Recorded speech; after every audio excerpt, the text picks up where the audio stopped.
अध्याय 35वां। अपने मार्गदर्शक के मूल्य को समझें।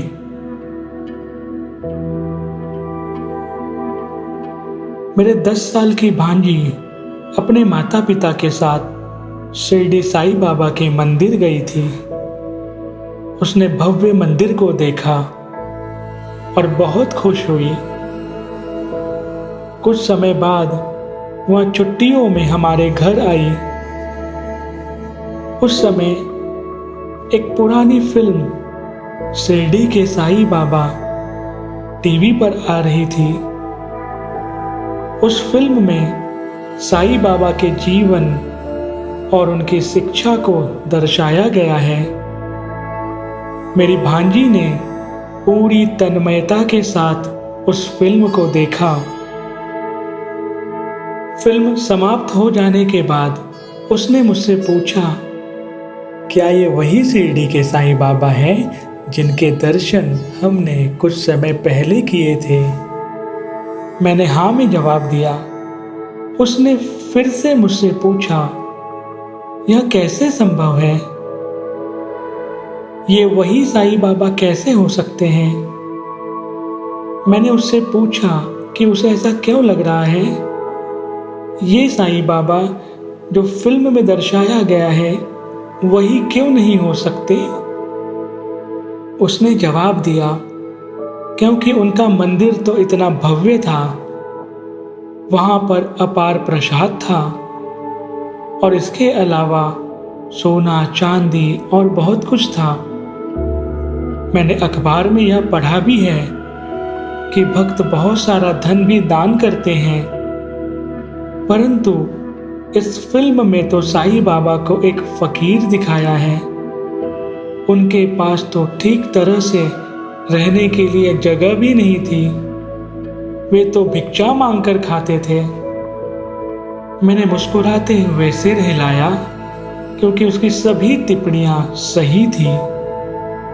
फिर मैंने कहा कि वे वही शिरडी के साईं बाबा थे। उसने कुछ समय सोचा और फिर मुझसे पूछा, क्या ये मंदिर उनके जाने के बाद बना था?